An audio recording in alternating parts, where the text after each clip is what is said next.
Hello, and welcome to Good Grief, the podcast dedicated to demystifying and destigmatizing grief with compassion and humor.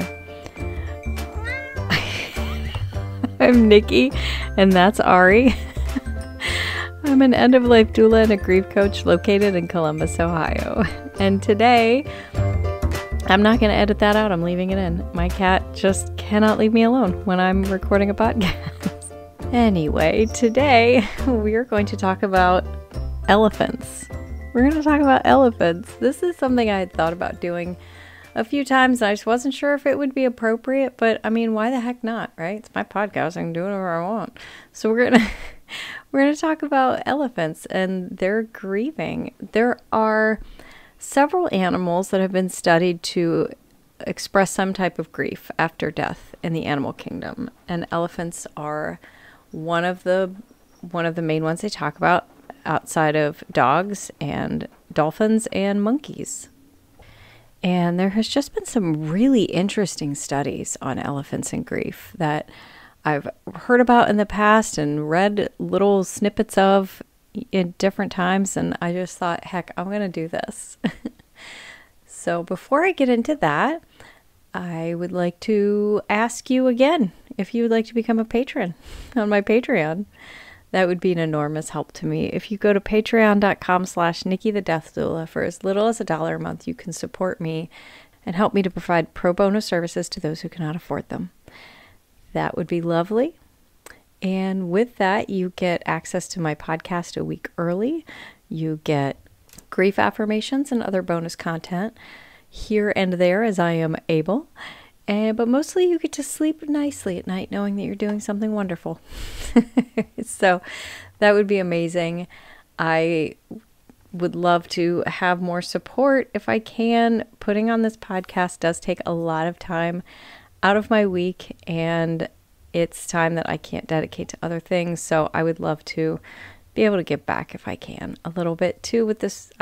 I love doing this podcast, and even if I make $0, I will do it in some form. Probably not as frequently, but I will continue to do this podcast as I'm able. But I would love to be able to do a little bit more. So yeah, head on over to patreon.com/Nikki the Death Doula. All right. So let's talk a little bit more about grief in elephants, because it's so incredibly fascinating and so heartbreaking. It's so heartbreaking. I had found an article in the New York Times. I'll go ahead and make sure I link it in the show notes like a good podcaster, that had talked briefly about an interesting study in 2013 where they actually used crowdsourcing to get some more information on this. They were asking people for any videos they had through YouTube and anywhere else. And they use these different videos of elephant behavior to kind of put together their thesis on elephants and grief. They found so many people. This started in 2013. I'll start from that. And they were studying Asian elephants. And I've read more. It seems to be more Asian elephants that express these feelings or physical actions of grieving and mourning. But I feel like I've read that African elephants do as well. So, but this particular study was on Asian elephants when they found an older female that had died of an infection, and one of the other females kept walking in circles around her carcass, and every now and then maybe nudging it with her foot a little bit. And then some other elephants had come by as well. So they got a little curious about that. So they, like I said, they used YouTube to crowdsource different videos to see how the elephants were responding to their other members of their herds after they had died. And they found all sorts of interesting rituals, such as like they would stand in circles around them. They would nudge them with their feet or their trunks, sometimes kicking or shaking the dead elephants. And they even found a few cases of females carrying around their deceased calves with their trunks. And I had read about that somewhere else too. And I did a little more reading on this, so I'll get to that. But it was just very interesting to them. And they found so many great ritual things that elephants were doing. There is, anecdotally, I had seen a video, and I can't find it again, It was on YouTube, which might be one of the ones they crowdsourced, where they were showing the video and explaining that a mother had a stillborn calf and stood and kept nudging it with her foot and poking at it with her trunk, and then started trumpeting, and all the other elephants in the herd came around and made a circle around her, started kicking up dirt so that the mother could hide, basically. And I just thought that was so beautiful. Like that, oh my gosh, that the elephants, not only the mother elephant was obviously grieving her loss, but all the other ones came in to help her out. And I just thought that was so incredibly beautiful. But what's most fascinating is elephants seem to always respond to one of their own that has died. They either interact with the carcass, they touch it, they walk around it, they sniff it, they move it with their foot, but they don't just walk away from it. And so many other animals will just walk away. They don't seem to react a whole lot to one of their own being dead. And not all animals. Like I talked about, monkeys and dolphins and whales even have experienced or shown some expressions of mourning and grieving. But almost every elephant they've seen that has died, the members of their herd will come around and check them. And sometimes they call it burying. They kick dirt over top of the body to kind of cover it up a little bit too, which I found so fascinating.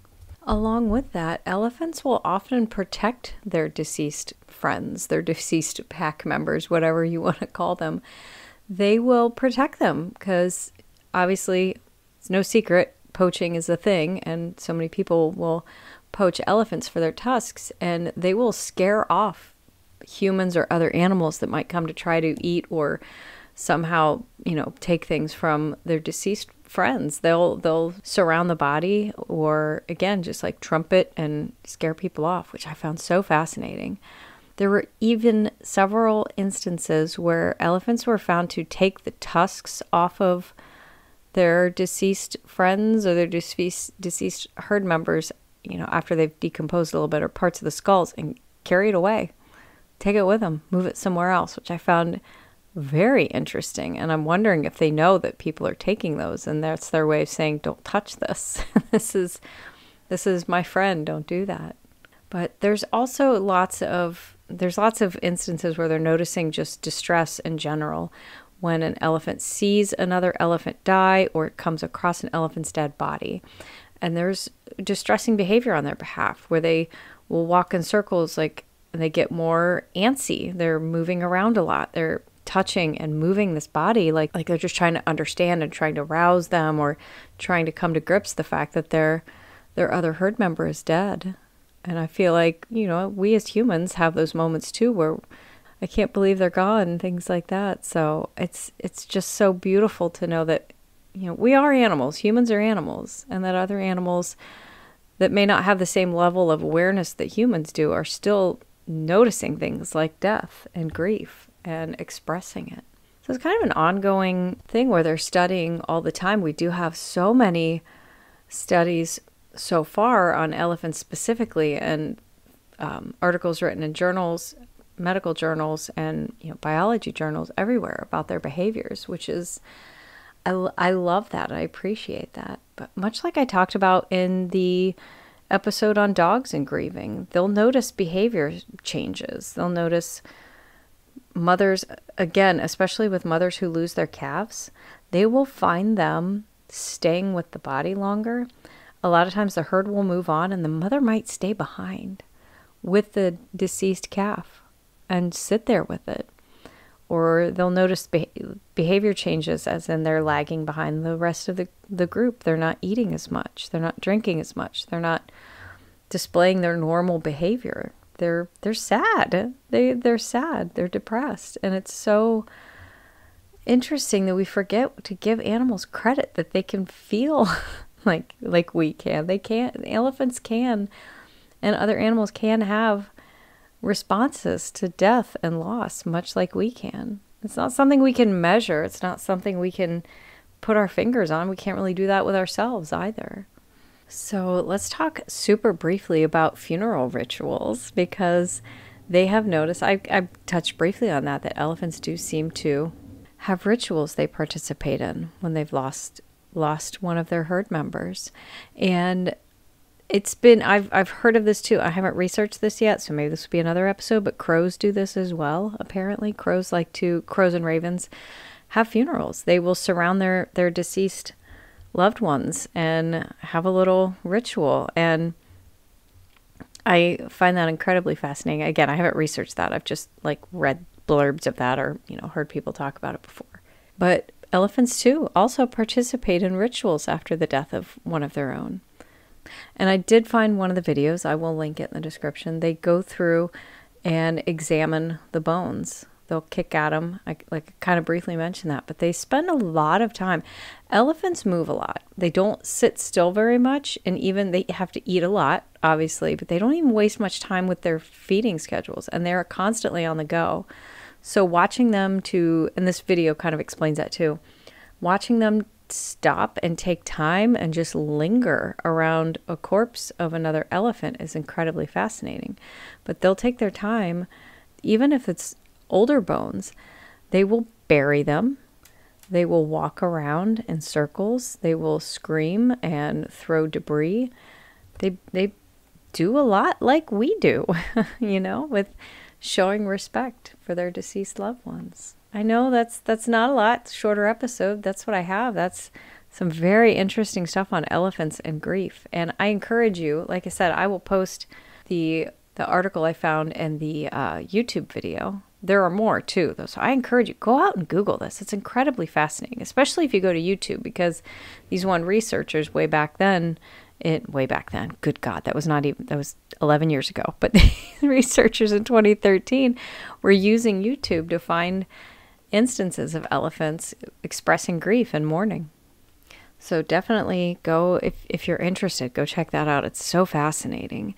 But again, I just to put it out there in the world again, we give a lot of discredit to our animals in this world, in the animal kingdom, that they don't have the same level of speech that we do, so that we then just assume they don't feel things. They don't have the same self-awareness of their own mortality. And I feel like a lot of them do. And we need to remember that. Be kind. Be kind to your animal friends as well as your human friends. Just be kind. All right. That is it for this. So now that we're at the end of the episode, it is time for the Death Deck. Woo! Okay, so shuffle up the deck here. All right, grab a card and, oh boy, okay, I have thoughts on this one, but let me read it first. After you die, how long should your significant other wait before dating? A, love is unpredictable, grab it when you can. B, 6 months to a year, then it's fair game. Or C, at least a few years, or you better believe you'll be haunted. I've told my husband he better find somebody if something happens to me. I need to know he's taken care of. But I know I have mentioned this on this podcast before, and I'm going to say it again because this bears repeating. Other people's relationships are none of your business. Okay? I have more than once known somebody who lost a spouse to a terminal illness, and they have been remarried within a year or two, and so many people act completely appalled, and it's none of your damn business. Okay, first of all. Second of all, you're not in that relationship. They are. Okay? A lot of things go on with that, especially when it comes to terminal illness. There's a long period of anticipatory grief, and that person might just want to be with somebody else. And what's interesting to me is so many people I have spoken to who have lost somebody to a terminal illness, attended a support group and met somebody there and became romantically involved. And you know what? That's beautiful. Have at, because that's somebody who gets it. That's somebody who's going to understand. But either way, it's none of your business. If somebody wants to get into another relationship within a year after their spouse has died, that's their business, not yours. So, but for me personally, I mean, like I said, I've told my husband, have at. If you if you meet somebody 2 weeks after I'm gone, I don't really care because I'm dead. So go for it. You know, life is short, you guys. If you're ready, you're ready. Okay, enough of that. Thank you guys so much for tuning in this week. You can find me on Facebook, Instagram, and TikTok, all at Nikki the Death Doula, Nikki. And once again, you can find me on Patreon at patreon.com/Nikki the Death Doula. I would love, love, love, love, love to have your financial support there as well. If you could do that, that'd be great. Thank you. All right, guys, thank you so much for tuning in. I hope you have an amazing week. And remember, as always, your grief is yours, feelings are valid. Grief doesn't always have to suck.